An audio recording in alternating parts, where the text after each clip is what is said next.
नई नियोजन नीति के खिलाफ छात्रों ने आज हंगामा किया। पहले मोराबादी मैदान में छात्रों और पुलिस के बीच नोकझोंक हुई और उसके बाद छात्रों ने पुलिस को चकमा देकर कांके के राम मंदिर चौक के पास सड़क जाम कर दिया। इस दौरान छात्रों ने 60-40 नए चालतों का नारा लगाया। पुलिस ने हल्का बल प्रयोग करते हुए प्रदर्शनकारियों को तितर बितर किया। वहीं 30 से ज्यादा छात्रों को डिटेन किया। नीति पर छात्रों का हंगामा, पुलिस और प्रदर्शनकारियों के बीच नोकझोंक, आक्रोशित छात्रों ने कांके सड़क को किया जाम। प्रशासन ने 30 से ज्यादा छात्रों को डिटेन किया। सीएम आवास का घेराव नहीं कर सके छात्र। झारखंड स्टूडेंट यूनियन के बैनर तले छात्र सोमवार को सीएम आवास का घेराव करने के लिए मोराबादी मैदान में जुटे। सैकड़ों की तादाद में छात्र नारेबाजी करते हुए मोराबादी से सीएम आवास के लिए कूच किया, लेकिन प्रशासन ने प्रदर्शनकारियों को मोराबादी में ही रोक दिया। राज्य सरकार द्वारा लाए गए नई नियोजन नीति के खिलाफ छात्र संगठनों का आंदोलन आज से शुरू हो गया है। रांची के मोराबादी मैदान में छात्रों का जुटान हुआ और वहां से मुख्यमंत्री आवास का घेराव करने के लिए निकले थे कि मोराबादी मैदान में ही पुलिस के द्वारा रोक दिया गया और यहाँ पर जबरन छात्र आगे बढ़ने की कोशिश कर रहे थे। क्योंकि मुख्यमंत्री आवास का घेराव करने का कार्यक्रम था, लिहाजा जिला प्रशासन के द्वारा पूरी तैयारी की गई थी। किसी भी सूरत पर छात्र आंदोलन कर रहे छात्रों को आगे बढ़ने नहीं दिया जा रहा और यहाँ पर बैरिकेडिंग लगाकर उन्हें रोक दिया और साफ तौर पे कहा गया कि हम शांतिपूर्ण तरीके से अपनी बात को रखें। किसी भी सूरत पर मुख्यमंत्री आवास की ओर जाने की इजाजत नहीं होगी, क्योंकि जिला प्रशासन के द्वारा मुख्यमंत्री आवास के 200 मीटर के दायरे को पर धारा 144 लगाया गया है। साथ ही साथ पुलिस बल की भारी संख्या में तैनाती की गई है। उम्मीद है कि अच्छा कर दे हमने, इसीलिए हमने एकरा ला लिया बीजेपी के रघुवर सरकार को उखाड़ के, लेकिन ये ला लिया तो ओकरो से रघुवर से भी गेल गुजरा लगे, अकर से बेच रघुवर हले कि ना ओकरो से गाल गुजरा ले। मोराबादी मैदान में प्रशासन को चकमा देकर छात्र कांके के राम मंदिर चौक के पास जमा हो गए। राम मंदिर चौक से छात्रों का हुजूम सीएम आवास की ओर कूच करने लगा, लेकिन प्रशासन ने उन्हें रोकने की कोशिश की। इस दौरान पुलिस और प्रदर्शनकारियों के बीच नोक-झोंक भी हुई। आक्रोशित छात्रों ने सड़क जाम कर दिया, जिसके बाद पुलिस ने 25 से ज्यादा छात्रों को डिटेन किया। प्रशासन का कहना है कि सीएम आवास से 200 मीटर दूर के दायरे में धारा 144 लागू है, ऐसे में वहां प्रदर्शन की इजाजत नहीं है। नारे के साथ आज सीएम आवास का घेराव करने विभिन्न छात्र संगठन के लोग पहले मोराबादी में पहुंचे और उसके बाद पुलिस को छकाते हुए रांची के कांके रोड राम मंदिर चौक तक पहुंच गया। ऐसे में तकरीबन 40 से अधिक छात्रों को डिटेन किया गया, कैंप जेल पे रखा गया। सर, किस तरह से ये लोग यहाँ पहुंच गए थे, क्योंकि उन लोगों का जुटान तो मोराबादी मैदान में होना था? ऐसा इन्होंने कोई फिक्स नहीं करा था, बट इनका सीएम घेराव का कार्यक्रम था। पहले इन्होंने मोराबादी की तरफ से कोशिश करी शांतिपूर्वक, वहाँ पे भी हमने बैरिकेड से रोकने की कोशिश करी। फिर इन्होंने आगे Indira Gandhi centre for arts में फिर से घुसने की कोशिश करी, वहाँ पे भी हमने इनको शांतिपूर्ण तरीके से रोका। फिर ये तब भी नहीं माने और फिर यहाँ तक पहुँचे राम मंदिर में। यहाँ पे हमारी बैरिकेडिंग थी, इन्होंने ट्रैफिक जाम करने की कोशिश करी तो उसको हटाया गया। शांतिपूर्वक तरीके से मिनिमम फोर्स यूज़ करते हुए कुछ इनके नेताओं को डिटेन करा गया है और रोड पे बैठ के प्रोटेस्ट कर रहे थे, जिससे गाड़ियों के आवागमन में असुविधा आ रही थी। इसी लिहाज से तथा विधि व्यवस्था संधारणार्थ प्रोटेस्टर्स को डिटेन करके कैंप जेल ले गया। वो एग्जैक्ट संख्या कैंप जेल में जाने के बाद पता चलेगी, बट लगभग 30 से 35 के आसपास प्रोटेस्ट। छात्रों के आंदोलन पर सियासत भी तेज हो गई। ग्रामीण विकास मंत्री आलमगीर आलम ने कहा है कि छात्र बेवजह राजनीति का शिकार न हो। सरकार जल्द एक बेहतर नियोजन नीति लागू करेगी और नियुक्ति भी शुरू करेगी। वहीं जेएमएम नेता सुप्रियो भट्टाचार्य ने कहा कि विपक्ष छात्रों को बरगलाने का काम कर रही है। छात्रों को धैर्य रखना चाहिए, सरकार छात्रों के हित में कार्य कर रही है और हमें बच्चे को नियोजन देना है और हमारे पास पर्याप्त वैकेंसीज भी पड़ा हुआ है।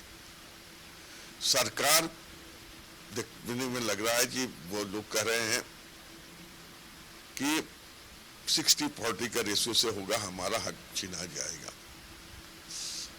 झारखंड के बच्चों से भी हमारी सहानुभूति है, हमारे बच्चे हैं।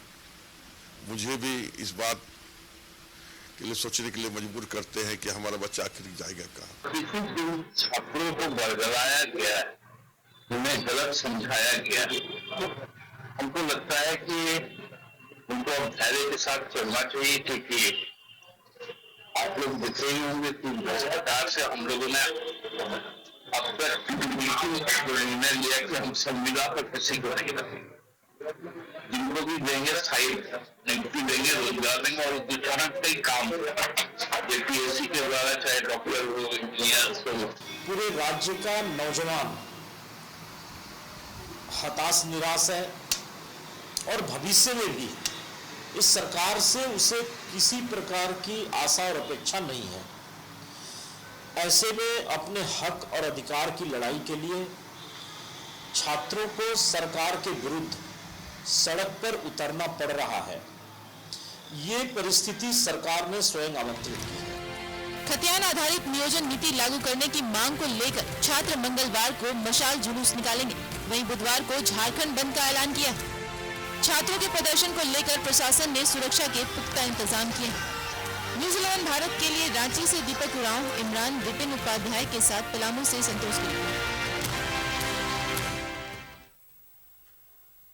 तो 60-40 का विरोध करते हुए छात्र संगठन आज सीएम आवास घेराव करने पहुंचे थे, लेकिन इस बीच प्रशासन ने उन्हें रोकना चाहा और मोराबादी के पास ऐसा क्या हुआ कि लाठीचार्ज करना पड़ा पुलिस प्रशासन को। कई छात्र उसमें घायल भी हुए हैं, डिटेन भी किया गया है 30 छात्रों को। सीधा जुड़ेंगे हमारे साथ सहयोगी राजेश बने हुए हैं। राजेश, प्रदर्शन करने पहुंचे थे छात्र संगठन, लेकिन सीएम आवास तक उन्हें नहीं पहुंचने दिया गया। ऐसा क्या हुआ कि पुलिस को लाठीचार्ज करना पड़ा? देखिए, लाठीचार्ज तो इसलिए करना पड़ता है जब कोई निर्धारित सीमा रेखा के बाहर जब जाने का प्रयास करता है, और चूंकि 144 धारा लागू थी इसलिए प्रशासन ने ये लाठीचार्ज किया। आप देखें कि अमूमन इस तरह की चीज़ें देखने को मिलती है जब भी कोई घेराव होता है, चाहे वो अभी हाल में देखें सचिवालय घेराव का कार्यक्रम हुआ था, इससे पहले 23 मार्च को विधानसभा घेराव का कार्यक्रम हुआ था। तो प्रशासन एक तय कर देता है कि यहाँ से आगे आपको नहीं बढ़ना है, और जब जो आंदोलनकारी हैं वो आगे बढ़ना चाहते हैं तो प्रशासन के पास कोई विकल्प नहीं होता है, तो वो लाठीचार्ज करके भीड़ को डिस्पर्स करने के इरादे से यह काम करते हैं। तो वही सब कुछ हुआ। मुख्यमंत्री आवास घेरना कोई आसान काम नहीं होता, इसकी इजाजत कोई नहीं दे सकता, क्योंकि प्रशासन वहां पर तैनात रहता है। आंदोलन ठीक है, आपका आंदोलन है, आपकी बातें हैं, आप विरोध कर सकते हैं। लोकतंत्र में इस विरोध का अधिकार सभी को है। तो प्रशासन ने वही काम किया जो उसे अच्छा लगा। जहां तक परमिट किया जाना चाहिए था वहां तक छात्र के जत्थे को जाने दिया, और जो उनकी मांग है, देखिए उनकी मांग जो है उस पर सरकार को गौर करना चाहिए। मुख्यमंत्री घेराव करने का एक प्रतीकात्मक संदेश भी होता है कि हम मुख्यमंत्री जो राज्य के मुखिया होते हैं वो हमारी मांगों को ध्यान दें और जो काम नहीं हो पा रहा है उसे पूरा करने का प्रयास करें। तो ये संदेश देने का प्रयास होता है किसी भी संगठन के द्वारा, चाहे उनकी मांगी जो भी हो। आज जो छात्र संगठनों का प्रदर्शन था वो यह था कि नियोजन नीति जल्द से जल्द बने, और जो 60-40 का फॉर्मूला है उन्हें ये पसंद नहीं है। विरोध करने के अपने अपने तरीके हो सकते हैं, कोई धरना प्रदर्शन दे सकता है, कोई मुख्यमंत्री घेराव कर सकता है। कल इन्हीं छात्र संगठनों का मशाल जुलूस भी निकलेगा। इसके अतिरिक्त 19 तारीख को झारखंड बंद का आह्वान भी किया गया है। तो जाहिर सी बात है कि सरकार को इनके विरोध पर ध्यान देना चाहिए, क्या है, कैसे रास्ता निकल सकता है।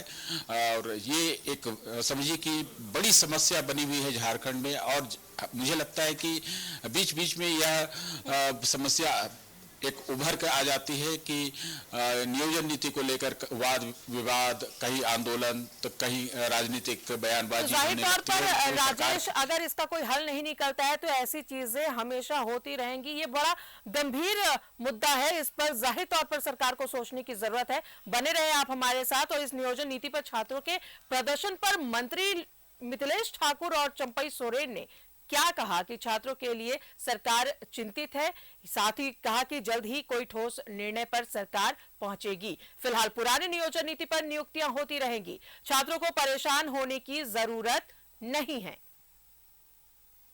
अफवाह उड़ा रहा है विरोधी लोग। दादा आप लोग सरकार 2015-16 के पहले भी तो नियोजन हो रहा था ना, है ना, कोई दिक्कत नहीं था ना, बस उसी तरह होते रहेगा। क्योंकि हमारा लड़ाई है 1932 का, जब फिर एक बार जम मारेंगे उसी तरह का लड़ाई है। कोई किसी का पॉकेट में नहीं है कि हम लोग निकल के दे देंगे। और अपनी नियुक्ति की दिशा में कदम बढ़ाएं, इस तरह के बहकावे में ना आए। जो भी नियोजन अभी नीति लागू हमारी सरकार ने की है वो एक वैकल्पिक व्यवस्था है और उसमें अधिक से अधिक 90% से ऊपर झारखंड के हमारे मूलवासी और यहाँ के जो आदिवासी हैं, यहाँ के जो छात्र हैं वही नियोजित होंगे। ये लोग गलत अफवाह उड़ा रहा है विरोधी लोग। दादा आप लोग सरकार 2015-16 के पहले भी तो नियोजन हो रहा था ना, है ना? तो जिस तरीके से छात्र आंदोलन कर रहे हैं उनका फॉर्मूला 90-10 को लेकर है, लेकिन सरकार 60-40 चाहती है और इसी बीच ये पेच ऐसा फंसा है कि छात्र अब आंदोलन के मूड में है। और आज आपने देखा कि किस तरीके से सीएम आवास घेराव करने पहुंचे थे छात्र संगठन, लेकिन उस दौरान इतनी धक्का मुक्की हुई, पुलिस को लाठीचार्ज करना पड़ा। हालांकि 144 धारा लागू कर दी गई थी, उसके बावजूद ऐसी तस्वीरें सामने आई। हमारे साथ सहयोगी राजेश बने हुए हैं और साथ ही हमारे दो खास मेहमान भी स्टूडियो में मौजूद है। सबसे पहले उनका परिचय आपसे करा देते हैं। हमारे साथ धीरज दुबे है जो कि जेएमएम से है। धीरज जी बहुत बहुत स्वागत है आपका न्यूज 11 भारत में। और साथ ही हमारे साथ सरोज सिंह है जो कि बीजेपी से है। सरोज जी बहुत बहुत स्वागत है आपका न्यूज 11 भारत में। आज जिस तरीके से चीजें सामने आई, हालांकि ये प्रायोजित था और ये पहले ही होना था, लेकिन जगन्नाथ महतो के निधन के बाद इसे टाल दिया गया था और अब छात्रों ने ये आंदोलन का रुख किया। आज जो तस्वीरें सामने आई, सरोज जी सबसे पहले आपसे जानना चाहेंगे, एक छोटी छोटी सी प्रतिक्रिया आप दोनों से लेना चाहेंगे। पहले आप बताएं सरोज जी। तो जवाब इनको देना है ना। इन्होंने कहा कि इन्होंने वादा किया था, झारखंड मुक्ति मोर्चा ने वादा किया था, मुख्यमंत्री ने वादा किया था कि हर साल 5 लाख लोगों को रोजगार देंगे। और अब इन्होंने विधानसभा में कहा मुख्यमंत्री ने कि 392 लोगों की नियुक्ति अभी तक इस सरकार ने दिया है। तो आप सोच सकते हैं कि 5 लाख का वादा करने वाले, सरकारी नौकरी वो भी 5 लाख का वादा करने वाले और 392 3.5 साल में नौकरी दिए हैं। तो छात्र जो है अब आंदोलनरत हैं, छात्र आए हैं, तो जवाब तो इनको देना है। क्या क्या ये लोग कह रहे थे कि एकदम अब तो इन्हीं को यही ना बताएंगे कि क्या छात्र आंदोलित क्यों हैं। अब आप सुप्रिया भट्टाचार्य जी कह रहे हैं कि उनको लोग बरगला रहा है। कौन बरगला रहा है? आपके पास सरकार है। आप झूठा वादा कर रहे हैं, आप लोगों को धोखा दे रहे हैं छात्रों को, और आप कह रहे हैं कि बरगला रहा है विपक्ष। जो काम हुआ सब विपक्ष के मत्थे मार दीजिए। कार्रवाई आपने नियुक्ति दिया नहीं ना, छात्र आपसे नाराज है, आप झूठा वादा करके आए थे और आरोप विपक्षी पर कि बरगला रहा है। आपकी सरकार है तो सरकार निकम्मी है क्या? सरकार को समझाना चाहिए छात्रों को, अगर आपके बात से समझ जाते हैं तो। लेकिन आपको तो सब बात को झूठे वादा करना है सरकार को। सरकार एक वादे पे खरा नहीं उतरी है, छात्रों को भरोसा नहीं है। और अब जब छात्र अपना मांग लेके आ रहे हैं तो आप लाठी चलवा रहे हैं। पिछले दिनों देखे होंगे भाजपा के कार्यकर्ता सब आंदोलन कर रहे थे तो उस पर ये लाठी चलवा रहे हैं। अब यही रह गया इनके पास। धीरज जी हमारे साथ है। धीरज जी, मैनिफेस्टो, घोषणा पत्र, वादे, तमाम चीजें होती हैं इलेक्शन से पहले, और सरोज जी साफ तौर पर यहाँ पर कह रहे हैं कि कहाँ गए वो वादे, कहाँ गए वो तमाम चीजें जो छात्रों से की गई थी।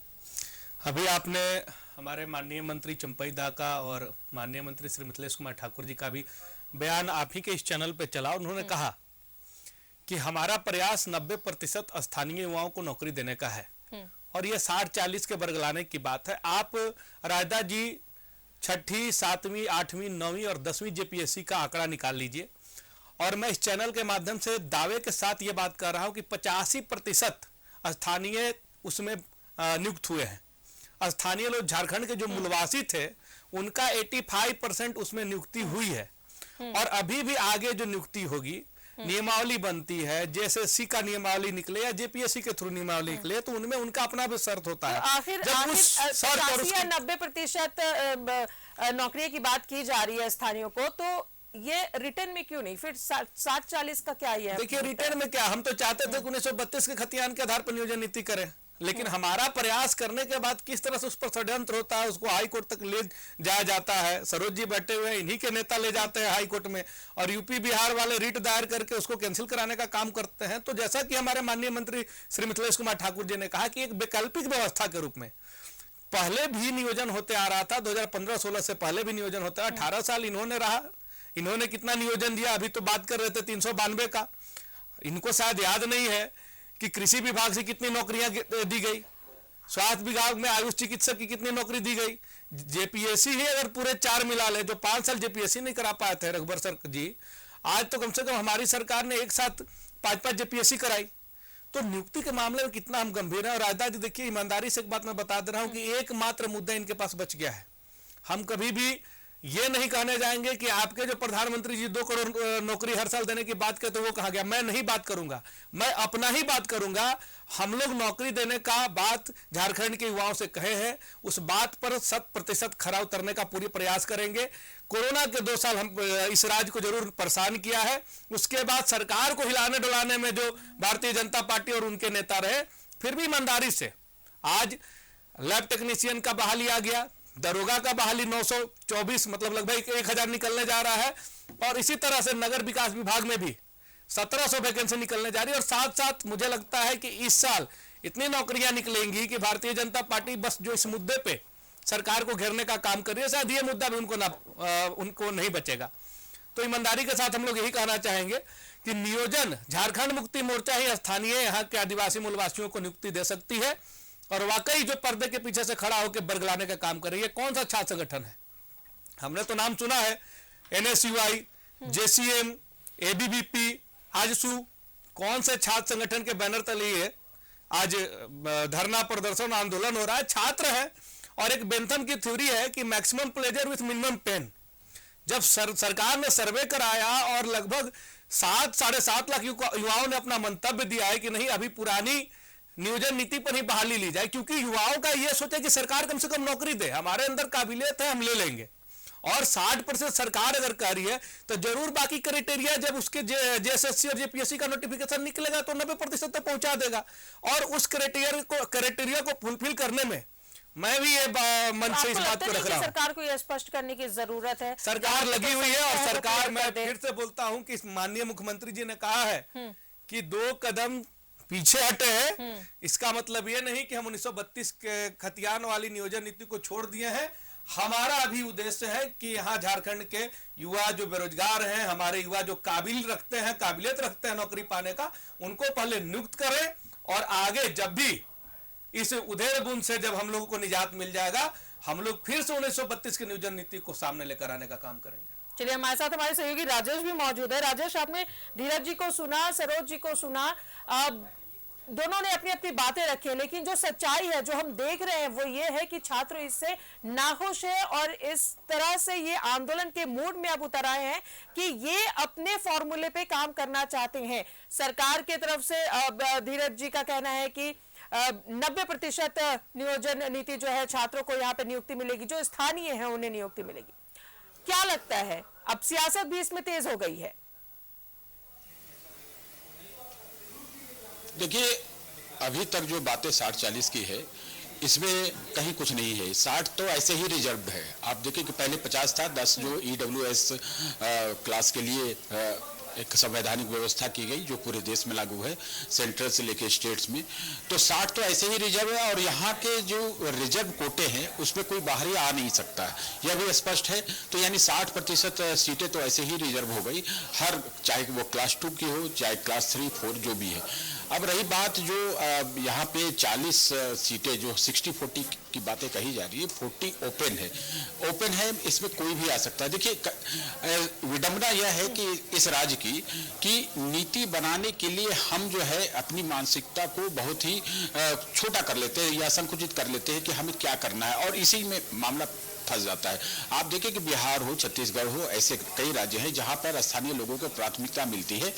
उनको जो प्रोविजंस किए गए हैं वो एकदम फुल प्रूफ है और संविधान के अनुरूप है, कहीं कोई चैलेंज नहीं किया जाता। छत्तीसगढ़ में कई वर्षों से वहाँ जो रिजर्वेशन पॉलिसी चली आ रही, मध्य प्रदेश में जब छत्तीसगढ़ अलग नहीं हुआ था तब की बात मैं कह रहा हूँ, तो 95-96 के ऑनवर्ड्स वहाँ पर एक रिजर्वेशन पॉलिसी लाई गई जिसमें जो अधिकांश सीटें हैं वहाँ के लोकल लोगों के लिए थी। बिहार में आप देख लें कि जो लोकल जिला स्तरीय पदे हैं उनको स्थानीय लोगों के लिए रिजर्व किया गया है, उन्हें प्राथमिकता दी जाती है।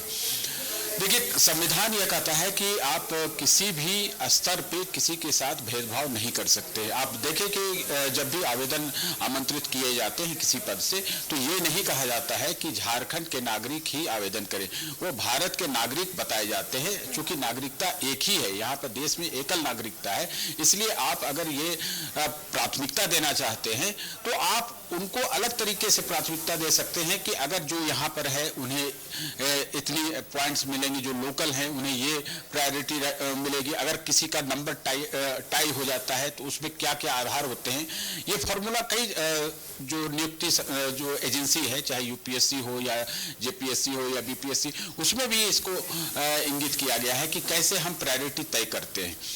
तो जाहिर सी बात है कि क्लास 3 और क्लास 4 के लिए ये सारी चीजें हो रही हैं, और उनको तो स्थानीय लोगों का हक भी बनता है कि हम यहाँ पर अपनी नौकरी, इस राज्य की नौकरी अपने राज्य में करें, और इन पदों को अपने अपने जिला, आप देखते हैं कि जिला स्तरीय जो पद होते हैं उनमें इन सब आरक्षण को लागू कैसे किया जाए, प्रायोरिटी कैसे तय की जाए कि जो स्थानीय लोग इसमें चयनित होकर आए। इसके अनेक रास्ते हैं, लेकिन सरकार जो है वो फॉर्मूला अपनाना चाहती है जो संविधान इसकी इजाजत नहीं देता है। तो सरकार की मंशा स्पष्ट होनी चाहिए। कुछ वर्कआउट किया जा रहा है सरकार के लेवल पर, जो अभी सामने है 60 और 40 का, वो 60-40 के फॉर्मूला में कहीं कुछ नहीं है। 60 तो ऐसे ही रिजर्व है, 40 ओपन है, तो इसमें स्थानीय लोगों को कहाँ कुछ मिल पा रहा है। इसलिए सरकार को कुछ ना कुछ डिजाइन करना चाहिए कि हम कैसे स्थानीय लोगों को हम ज़्यादा से ज़्यादा नियोजन के अवसर दें, रोजगार उन्हें दें, और जिला स्तरीय जो पद होते हैं उनमें कैसे वहाँ उसी जिले के लोग आ पाए, इसके लिए व्यवस्था करनी चाहिए। ठीक है, लेवल राज्य स्तरीय हो सकता है, लेकिन जो जिस जिले के हैं वहाँ फिर इसकी प्राथमिकता उनके आवास के आधार पर, रेसिडेंशियल के आधार पर हो सकती है। क्योंकि देखिए, अगर कोई ऐसी पॉलिसी बनाई जाती है, आपने देखा कि नियोजन नीति 2021 इसे सरकार ने बनाई थी, जिसके आधार पर कुछ नियुक्तियों की प्रक्रिया भी शुरू हुई, लेकिन हाईकोर्ट ने उसे खारिज कर दिया, क्योंकि वो उसे बताया गया कि यह भेदभावपूर्ण है और संविधान सम्मत नहीं है। तो सरकार के सामने ये संकट भी है और एक चुनौती भी है कि हम नियोजन नीति किस प्रकार की डिजाइन करें ताकि यहाँ के लोगों को अधिक से अधिक रोजगार के अवसर मिल सके। इसके लिए कई व्यवस्था है। संविधान, देखिए, देश में संविधान से सब सारा कुछ चलता है। हमारा झारखंड राज्य में शासन प्रणाली भी है, भारत के संविधान के आधार पर ही है, तो हमें नियोजन नीति भी उसके अनुरूप बनानी होगी। हाँ, हम यह जरूर कर सकते हैं स्थानीय लोगों को कैसे ज़्यादा से ज़्यादा रोजगार दे। इसके लिए तो अनेक रास्ते हैं जिस पर सरकार को विचार करना चाहिए, और संभवतः इस पर विचार हो भी रहा है। अब छात्रों की यह मांग है कि 90-10 का एक फॉर्मूला रहे, तो 90-10 का फॉर्मूला ये वैलिडेट करेगा या नहीं कोर्ट में, ये तो विधि दो चीजें निकलकर सामने आ रही है राजेश की, एक तो 60% रिजर्व है, और दूसरा ये कि सरकार ने अगर ये नीति बनाई है तो कुछ सोच कर बनाई है। इन दोनों मुद्दों पर अपने मेहमानों से हम बातचीत करेंगे, उनसे हम जानेंगे कि आखिर क्या कुछ हो सकता है। सबसे पहले चलते हैं सरोज जी के पास। सरोज जी, 60% रिजर्व है, और दो चीजें जैसा कि मैंने ब्रेक से पहले बताया था कि एक तो ये है कि सरकार ने जरूर कुछ सोचा होगा, क्योंकि जब आपकी सरकार थी वो भी अपने हिसाब से फैसले लेती थी और कुछ सोच समझ कर लेती थी। तो ये भी तो हो सकता है कि अगर 60-40 का फॉर्मूला सरकार अपना रही है तो कोई ना कोई इसमें सोची समझी कुछ ऐसी चीजें होंगी जो सरकार ने सोच रखी होंगी, कुछ भला होगा उसका। कोई सरकार का ये फॉर्मूला नहीं है। मैं आपके बात का जवाब दूं उससे पहले कि दुबे जी बोल रहे थे कि देखिए हमारे मंत्री ने कहा है, चंपई जी ने कहा है 32 छोड़े नहीं है, ये नहीं। अरे चंपई जी का बयान क्या दिखा रहे हैं आप? जब आपके मुख्यमंत्री बोल रहे हैं उसका कोई वैल्यू नहीं है, उसको उस वादे को पूरा नहीं कर रहे हैं, तो आप चंपई जी का और मुनु ठाकुर का बयान दिखा रहे हैं। इनका बयान का क्या मतलब है जब मुख्यमंत्री कह के कुछ नहीं कर रहे हैं? अरे भैया, आप किसको कह रहे हैं? आपने कहा है 392 लोगों को नौकरी दिया है, आपने हाउस में बजाते कहा है, आप कह रहे हैं हम ये इसमें वैकेंसी होने वाला है उसमें। अरे आपके बोलने का क्या है जब मुख्यमंत्री बोल रहे हैं? जब आपके और मंत्री का बोलने का क्या है जब मुख्यमंत्री बोल करके वादे नहीं पूरा कर रहे हैं? धीरज जी कुछ बोलना चाहते हैं? जवाब दे लेना, जवाब देंगे। और दूसरा सवाल, आपने जो सवाल किया, देखिए 60-40 कुछ नहीं है। झारखंड के लोगों के लिए ये सरकार जो कहा कि 32 का खतियान लाएंगे, लोगों को नौकरी देंगे, जो वादे किए थे, और ये सरकार जो है जो नियोजन नीति लेके आई है, वो नियोजन नीति ऐसा लेके आई है जो झारखंड के लोगों के लिए कोई प्रोटेक्शन नहीं है। उनको नियुक्ति देने के लिए कोई प्रोटेक्शन नहीं है, कोई नियमावली नहीं है, कोई ऐसा ये नहीं है जिससे कि झारखंड के लोगों को हितों को जो है संरक्षित किया जा सके। इसके लिए इस कानून में कुछ नहीं है।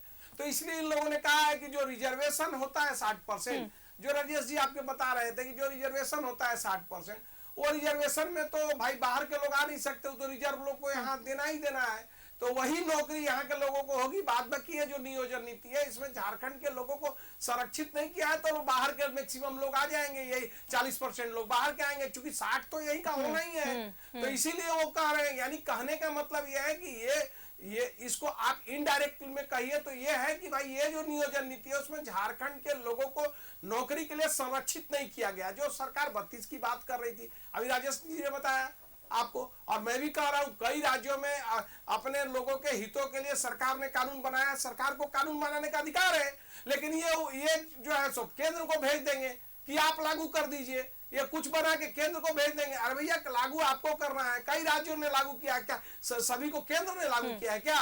लेकिन धीरज जी से जान ले, इनको करना नहीं है। इनको कैसे? पहले तो हम पढ़ाई के लिए स्टूडेंट्स को रोक नहीं पाते थे, पलायन होता था, अब रोजगार के लिए भी पलायन हो रहा है।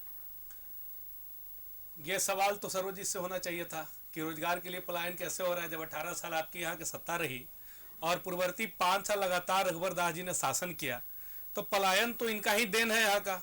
रही बात रोजगार का, तो सरोज जी जिस पर सवाल उठा रहे हैं, राजदा जी सरोज जी सवाल उठा रहे हैं 60-40 ना चलता, हम कह रहे हैं कि इनके समय में 50-50 चलतो ना, 50-50 इनके समय में चल रहा था और आज 60-40 इनको आंख में गड़ रहा है।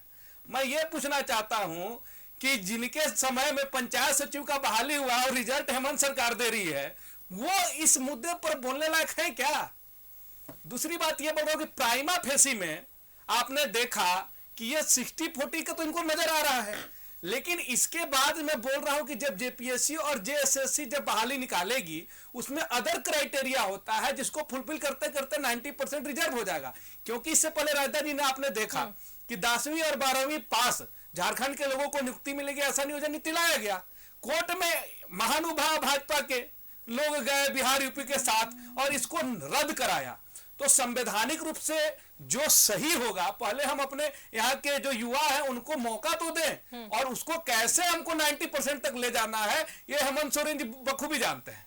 हमारे मुख्यमंत्री जी इसकी तैयारी करके रखे हुए हैं, लेकिन शुरुआत में ही जो है बरगलाने का काम कर रहे हैं ना, ये गलत है। स्पष्ट करना चाहिए छात्रों के सामने। ये तो पुरानी हमने तो सर्वे कराया था, पुरानी नियोजन नीति पर सरकार ने छात्रों ने बोला कि पुरानी नियोजन नीति पर आप बहाली लीजिए, और चूंकि जनता जनार्दन है, युवाओं की बात को रखते हुए पुरानी नियोजन नीति और 18-19 में आप जानते हैं कि ईडब्ल्यूएस को लागू किया गया है, तो यही 60-40 हुआ है, इसके आधार पर नियुक्तियां ली गई है। और हमारे मुख्यमंत्री जी ने साफ कहा कि ये टेम्पोररी वैकल्पिक व्यवस्था की गई है। हमारा फिर से प्रयास है कि हम 1932 के खतियान को नियोजन के रूप में लागू करें, और इसके लिए हम लोग फिर एक जबरदस्त तरीके से उसकी तैयारी कर रहे हैं, और वो भी लाएंगे। सहयोग नहीं मिल रहा है ना, ये तो हर तरह से किसी इनका मनसा बस यही है राजदा जी की किसी तरह से झारखंड सरकार बाकी सब मुद्दों पे तो सफल हो गई है, एक मुद्दा नियोजन का बच गया है।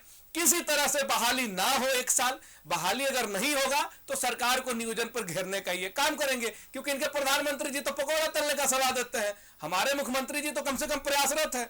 और मैं आपको दावे के साथ कह रहा हूं कि जैसे बाकी 5 जेपीएससी का जो बहाली हुआ जिसमें 85% यहाँ के स्थानीय लोगों की नियुक्ति हुई, वैसे ही आप देख लीजिएगा कि इस साल जितनी बंपर बहालियां निकलने जा रही है उसकी शुरुआत हो चुकी है, और सारे में जब बहाली का परिणाम निकलेंगे तो यही मंच होगा, यही न्यूज 11 का चैनल होगा, और अगर साथ में सरोज जी होंगे तो मैं उस रिजल्ट का कॉपी और उसमें उनके साथ का गांव और पता भी दिखा दूंगा कि वो लोग यहाँ के स्थानीय है कि नहीं, और 85 से लेकर 90% है कि नहीं। अगर ऐसा नहीं होता है तो सरोज जी आप भी यही रहिएगा, हम भी रहेगा, मैं आपसे माफी मांग लूंगा। लेकिन इस तरह से शुरुआती दौर में जो आप बरगलाने का काम करते हैं ये ठीक नहीं है। लोगों, यहाँ के युवाओं को, छात्रों को, और जो तैयारी करने में जुटना चाहिए उनको आप सड़क पर बरगला के ला रहे हैं कि 60 और 40 में बांट के और बाहरियों को भरा जा रहा है। आपके समय में जितना बाहरियों को यहाँ भरा गया है उसका अभी सूची निकाल ले तो आप पानी पानी हो जाइएगा शर्म से।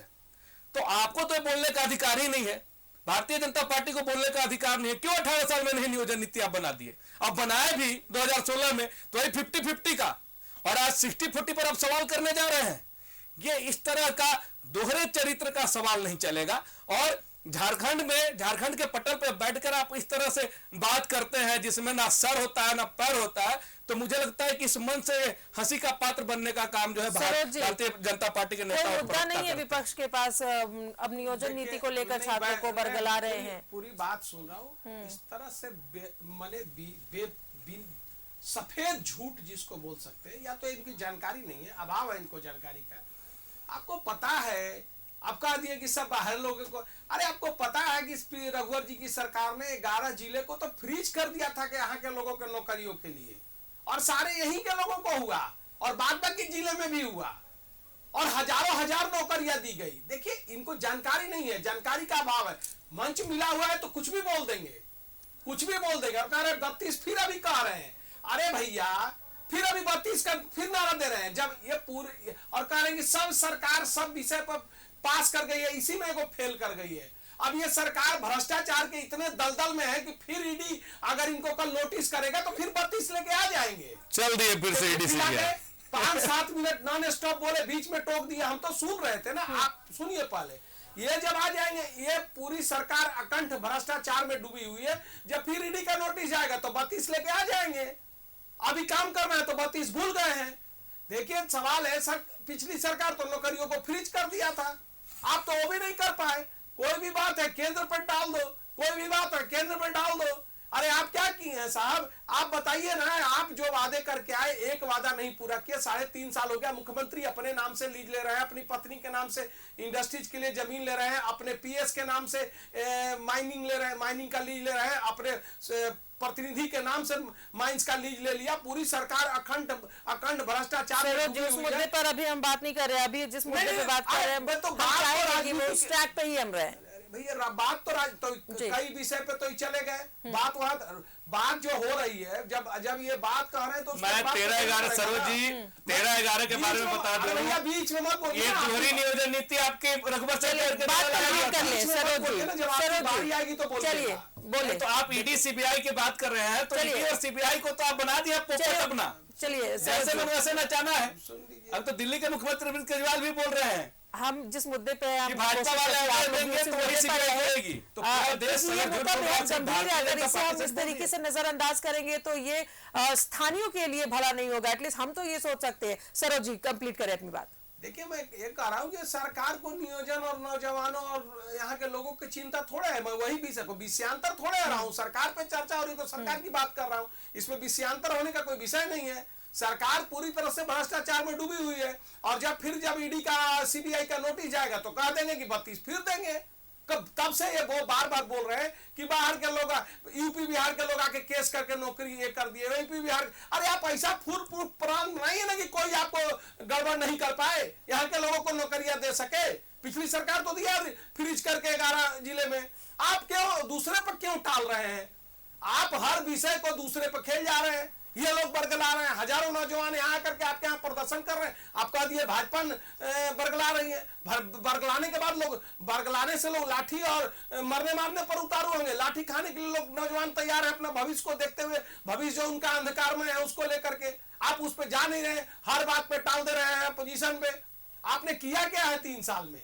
और बार कह रहे नौकरियों का। अरे आप जो है पिछली सरकार पे जा रहे हैं। अरे आप क्या कर रहे? पिछली सरकार ने हजार नौकरियां दिया और सब झारखंड के ही लोग हुए हैं। एक ही बात 2 बार बोलने से बात सत्य थोड़ी हो जाएगा। अरे आपके झूठ बोलने से बात सत्य थोड़ा हो जाएगी। 13 और 11 की बात आप सरोज जी कर रहे हैं, तो 13 और 11 का अंतर समझा दीजिए। आपको बहुत जानकारी है, आप तो बोले कि हम जानकार हैं। अरे भैया आप बताइए दोनों में अंतर क्या था? 11 जिले को फ्रीज नहीं किया था। अब 13 जिला, बाकी 13 जिला, तो बाकी 13 जिला को चारागाह बना दिया गया था। अरे हम तो 11 फ्रीज, बाकी 13 जिला को चारा, तो उसको भी तो हाईकोर्ट रद्द किया थी। सुनिए, बहुत अच्छा नियोजन नीति था सरोज जी, तो हाईकोर्ट उसको क्यों रद्द कर दी थी? आप 13-11 पर अभी डंका पीट रहे हैं, आप बैठ के ढोल बजा रहे हैं। 11 तो फ्रीज किए, 13 को चारागाह बना दिए। क्या 13 जिलों के युवाओं को हक नहीं था अपने जिले में नौकरी लेने का? उनके लिए यूपी और बिहार तो बोल दिए ना, एक तो बीच में तो फिर जानकारी के भाव अच्छे से होमवर्क किया कीजिए। चलिए, और जितना जानकारी आप रखते हैं ना उतनी जानकारी मैं भी रखता हूँ। आप 13-11 पर 11 फ्रीज कर दिया, 13 को बताइए ना। चलिए, जवाब बताना चाहिए आपको। चलिए सुन लेते हैं, ठीक बोले। आप 11 जिले को, आप एक जिला फ्रीज किए क्या? एक जिला किए? पूरा झारखंड फ्रीज करने का प्रयास है। 1932 का खतिया 10वीं 12वीं, अरे 10वीं 12वीं उसी का तो प्रयास था। प्रदर्शन आपके खिलाफ कर रहे हैं, सरोज जी गाल बजा रहे हैं वहां प्रदर्शन, उसी का आप यहाँ गाल बजा रहे, झूठ मूठ का वहां प्रदर्शन कर रहे हैं। आप संतुष्ट करिए ना भाई। प्रदर्शन करने वालों की संख्या देख लीजिए। अभी कह रहे हैं कि लोग चले गए, उसको नहीं, अभी कह रहे हैं कि 11 जिले को लोग चैलेंज कर दिए, तो 11 जिलों को चैलेंज कर दिया, और आप अपने वाला कह रहे हैं कि यूपी बिहार के लोग आज के चैलेंज कर दिए। तो क्यों ऐसा बनाए थे? आप ही बनाए थे। अरे आप बनाए कि हम बनाए? चैलेंज किए तो आप बनाए ना। हाईकोर्ट रद्द किया, हम तो आप ऐसा फुलपुर बनाइए ना। और 12वीं झारखंड से पास होना चाहिए। अरे आप तो पूरे झारखंड में लागू करना चाहते थे। बीच में अच्छा, तो आपके नेता क्यों गए हाईकोर्ट? आप इसका जवाब दे दीजिए। कौन नेता गए हाईकोर्ट? कौन नेता गया? आप ही कौन गया हाईकोर्ट? नहीं, कौन नेता हाईकोर्ट गया? आप बताइए ना, गलत बयानी बताइएगा ना, कौन गया है हमारे नेता? बताइए तो। नेट पर है, जनता सर्च कर लेगी, सब बताने की जरूरत नहीं है। आप सर्च करके बताइए ना। आप आगे झूठ बोल रहे हैं चैनल में, झूठ बोल रहे हैं, यही गाल बजाने के लिए आए हैं चैनल में। जो मन में आएगा देख लीजिएगा।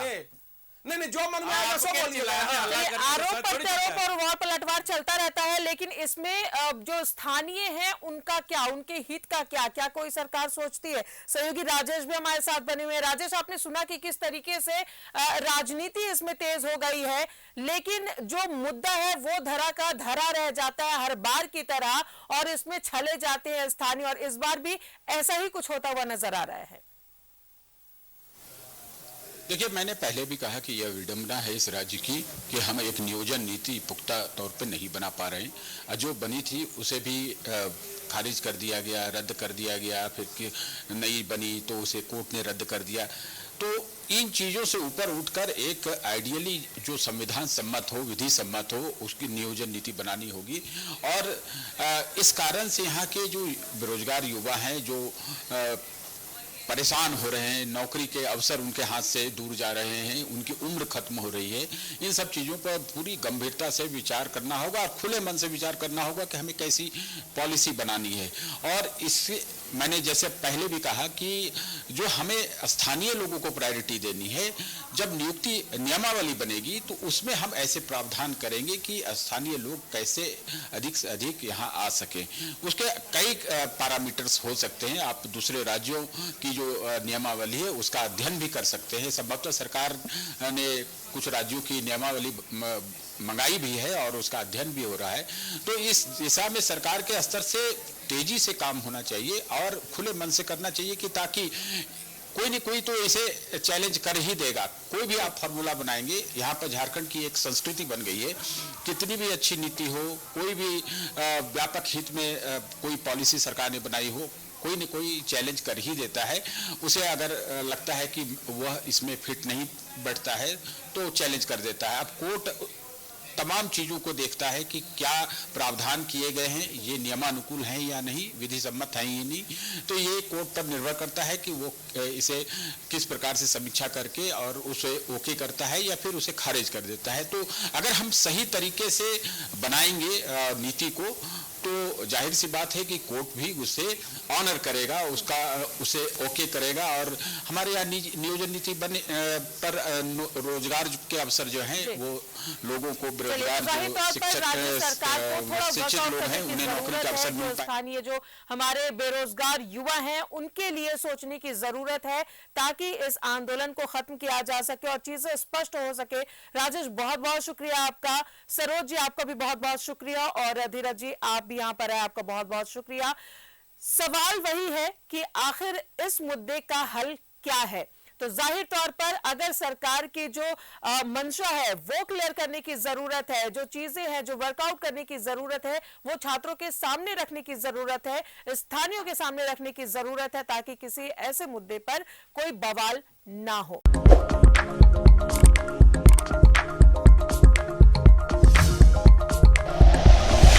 Like and share videos, subscribe करें हमारा चैनल और प्रेस करें बेल आइकॉन। News 11 भारत, सच है तो दिखेगा।